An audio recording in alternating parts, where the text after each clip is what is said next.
This presentation is designed to give you some tips to follow to avoid costly mistakes when buying a second-hand boat. It doesn't matter if you are buying your first boat or you have been boating for years.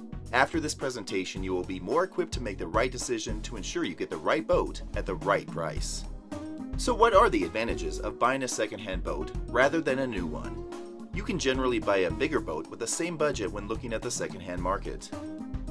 Alternatively, you will be able to afford a boat with a better pedigree. By that I mean a boat from a more reputable designer or builder, which generally means a better boat for your money. Most second-hand boats have had some customization from previous owners, adding or altering things that make the boat better in some way. Generally, these customizations will be to your advantage and will save you from spending money and time doing these customizations.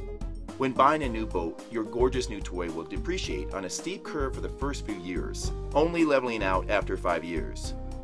A second-hand boat has already been through this, so price is much more related to the condition and quality of the boat. Be prepared to do some research. Before you commit to any purchase, be sure you can answer these 2 questions. Is there any other type of boat that would suit my needs even better? Can I really afford the ongoing bills? These include maintenance, storage, and running costs. Don't just rush into a purchase underprepared and find your dream becomes a nightmare.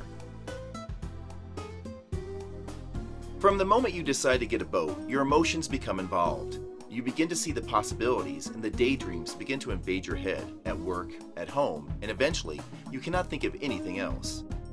Well, at the very least, you begin to think of what that big fish that you will only be able to catch once you have your new boat. Maybe it's visiting amazing places by water or exploring your local waterways. Parties on the water with friends and family. Imagine how good these will be at that uncrowded beach that you can only get to once you have your dream boat. Maybe you are buying a boat that is very specific to competition in some ways. Sailing races, fishing, skiing, or wakeboarding. As much as you want to convince yourself, you will be making a level-headed choice. Your emotions will be having an impact in the background at the very least. At worst, they could make you blind to a disastrous and costly mistake. There is certainly nothing wrong with daydreaming about your potential dream boat. In fact, I think that it is essential to get that part of the brain exploring all the possibilities. You will probably find the idea of what your needs are will evolve, as will your ideas of the boat's must-haves. It is equally important to write these must-haves down so they can be referred to and edited once the daydream has moved on. This is the best way to ensure the list best describes the boat that really suits your needs. You will also develop a more vivid and accurate mental picture of your boat. Keep reinforcing the information by regularly referring back to the list of must-haves. This is the first step to overriding the emotion ties to the purchase, separating the good logical ideas from the fleeting process of creativity driven by daydreaming. This is the only way to ensure a proper analysis of any boat you are looking at. It doesn't matter if you're going motor or sail, each have different hulls to give you what you want.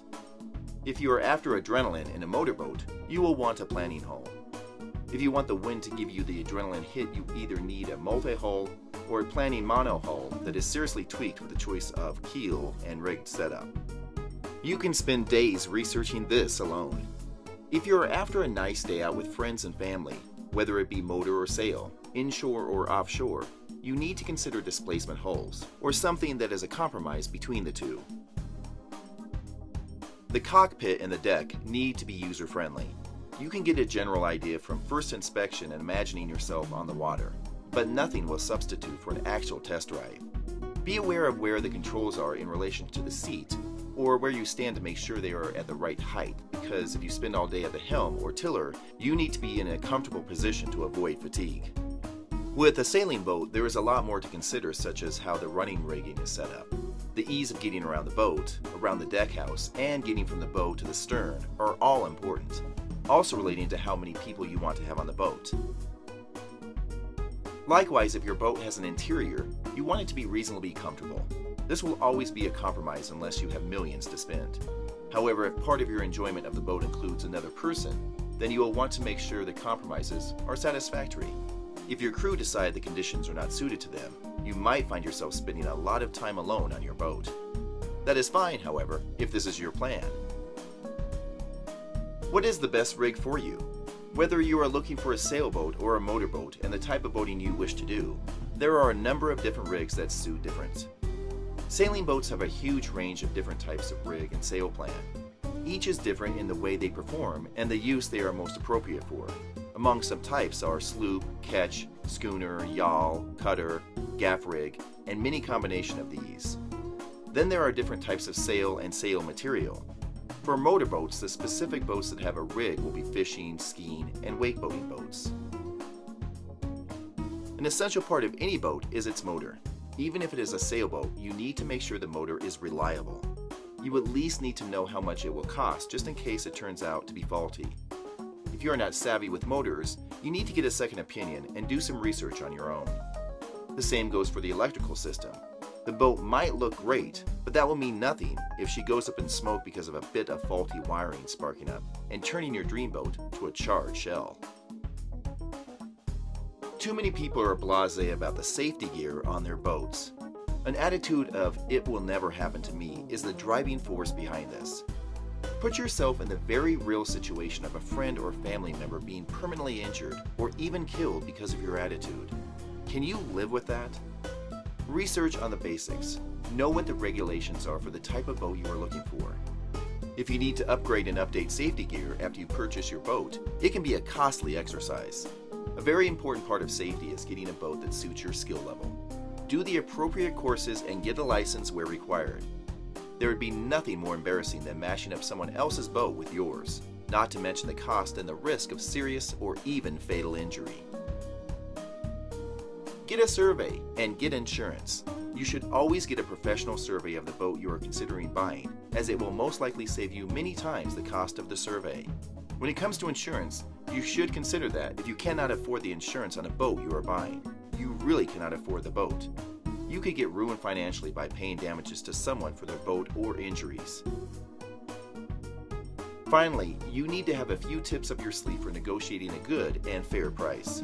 The best way to find out how to do this and get comprehensive information on the rest of the tips discussed in this slideshow is to get the essential guide to buying a secondhand boat at www.secondhandboatguide.com.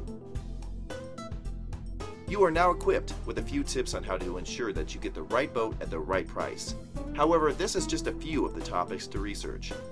There is loads of information on the internet that can bog you down for months and months.